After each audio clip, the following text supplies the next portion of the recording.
A group of wealthy industrialists gather on a private island to convince a genius professor to sell a secret formula, but they soon discover that a killer is among them. On a private island, Isabel walks along the coast and ends up eavesdropping on a little party hosted by a group of elites. There she observes Marie Cheny dancing and alluring everyone in the room. Just then, George Stark, a rich industrialist, ties her up, jokingly saying that he'll sacrifice her to an ancient god. Thinking it's all an act, Marie plays along. However, she freaks out when George summons a butler to pass around a tray full of knives. Everyone, except for the scientist, Professor Jerry Farrell, picks up a knife. Marie tries to squirm herself free, but George says it'll be alright since he has the approval of her husband, Nick Cheney. Suddenly, everyone gathers around her, and George starts his ritual. Just before he can stab Marie, someone switches the lights off, and by the time they turn them on, she's already lifeless with a knife in her chest. George vigilantly asks everyone who was the closest to Marie, but no one responds. Meanwhile, Nick grabs a water spray and sprinkles it all over Marie's so-called injuries, revealing that it was all an act. Everyone laughs at the silly prank and they all call it a night. The following morning, Marie and the houseboy, Charles, go on a morning boat ride. Suddenly, Charles notices that the yacht is being sent back to the mainland, which confuses him since it isn't supposed to leave yet. Meanwhile, the wives of the wealthy investors gather in the kitchen.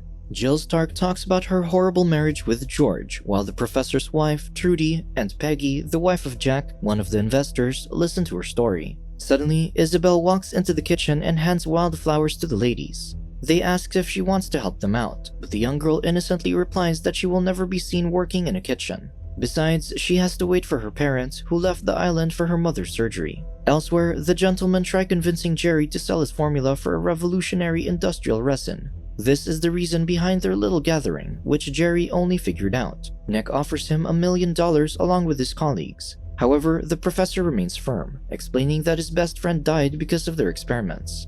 Nick disregards this, and Jack even tries to tempt Jerry with fame and a night with his wife. This enrages the professor, so he wants to leave but can't because they sent the yacht away. However, he's determined to leave the following day. Later that night, George tries talking to Jerry again, but this time, Trudy sits in as an audience. Trudy tells George that her husband isn't selling the formula but will give it for free at the chemist convention. This triggers George, so he reminds the professor that he and the gents can be very stubborn. Jerry asks if this is a threat, but before George can reply, Jill appears to take Trudy on a walk. George doesn't stay long, but he tells the professor that his remarks were simply warnings. As soon as he leaves, Jerry takes the formula and burns them. On the coast, Trudy tells Jill to divorce her husband and be with her instead. Despite their secret relationship, Jill refuses to let go of George as he provides for her financially. As the two speak, they notice Marie near the docks, looking for Charles. She enters his boat, but Charles doesn't seem responsive to her presence. To her horror, she discovers that he's dead with a knife in his back. Shocked, Marie leaves the boat in a hurry.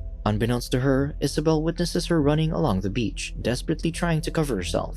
The next morning, she returns to her husband, who's aware of her infidelity. After taking a shower, Marie joins him on the bed, where he tells her to use her seductive powers on the professor. This makes Marie chuckle, but she agrees to help her husband out. Suddenly, they hear Jill screaming from outside. To their surprise, everyone has gathered by the beach, looking at Charles's washed-up corpse. Nick asks Mary if she killed him, but she replies that she likes her men alive. Meanwhile, Peggy tells Jerry not to touch the body until the police arrive. With this, the professor returns to the house to call the authorities. However, he soon finds that the telephone isn't working, confusing George as it was functional a while ago. Jerry has had enough, so he storms off and claims that he's leaving with a motorboat. George tails behind him, telling him to stop. However, they find the boat missing, so they both decide to return to the others. Not long after, everyone agrees to wrap Charles's body in plastic and preserve his body in their freezer room. After this, everyone gathers in the living room, but they're still not addressing what just happened. Soon after, they go to their own rooms, except for Jill, who's still sobbing. Trudy tries comforting her, but George has enough of her drama that he slaps her to hush her down.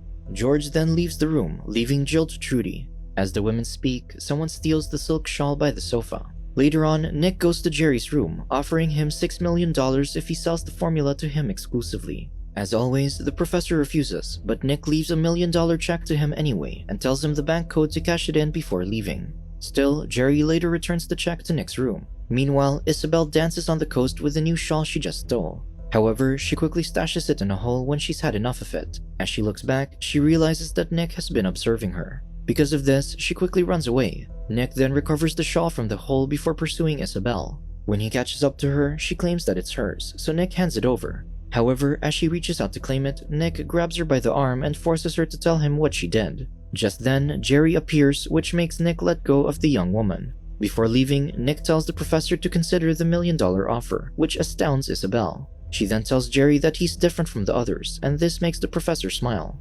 Meanwhile, Trudy witnesses George making out with Jill. Although Jill has no hint of excitement, Trudy's feelings are hurt, which leads her to seek comfort by the beach. There, the drunk Nick approaches her and tries seducing her. However, Trudy respectfully leads his hand away and leaves. Later that day, Jerry reminds the gents that someone in their group must have killed Charles.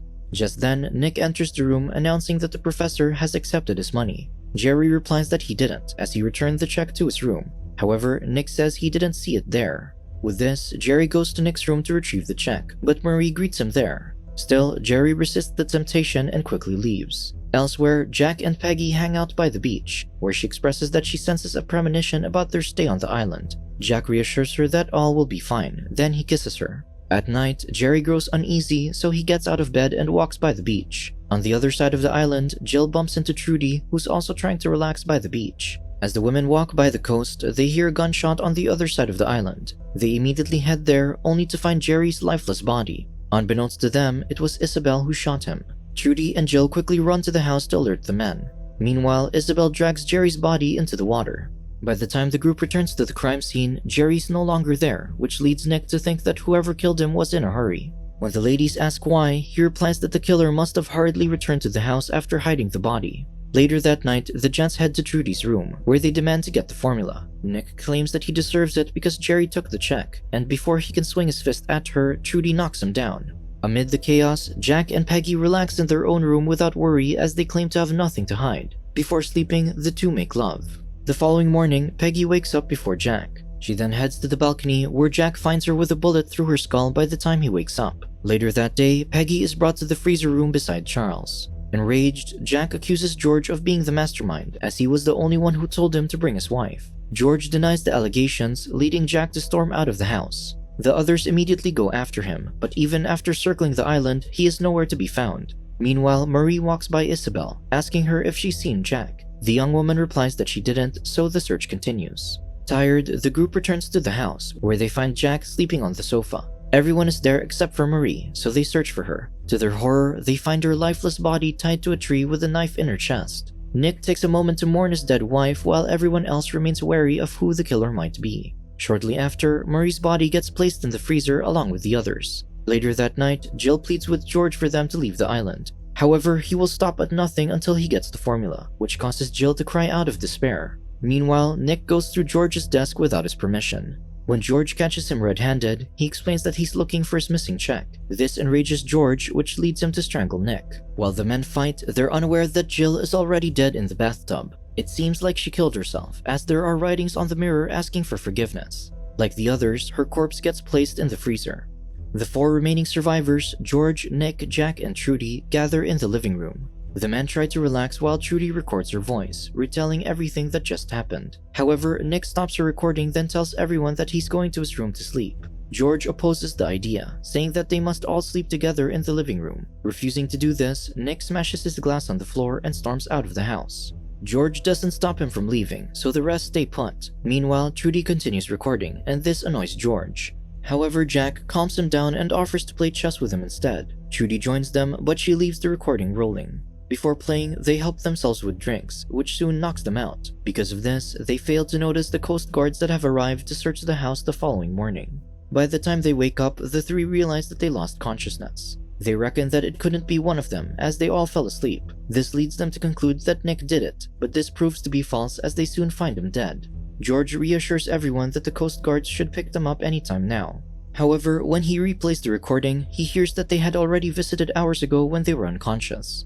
Overwhelmed, Jack blames Trudy, claiming that she must have been the killer all along. He then storms out of the house, leaving Trudy and George behind. Seeing an opportunity, George offers Trudy $1 million in exchange for the formula. Trudy takes the check, then tells him to wait while she goes upstairs. Just then, George sees something gleaming near the bushes on the coast, and he realizes that it's the motorboat. He quickly checks it out, but it's not working. He then returns to the house and calls the others, but Jack greets him with a gun.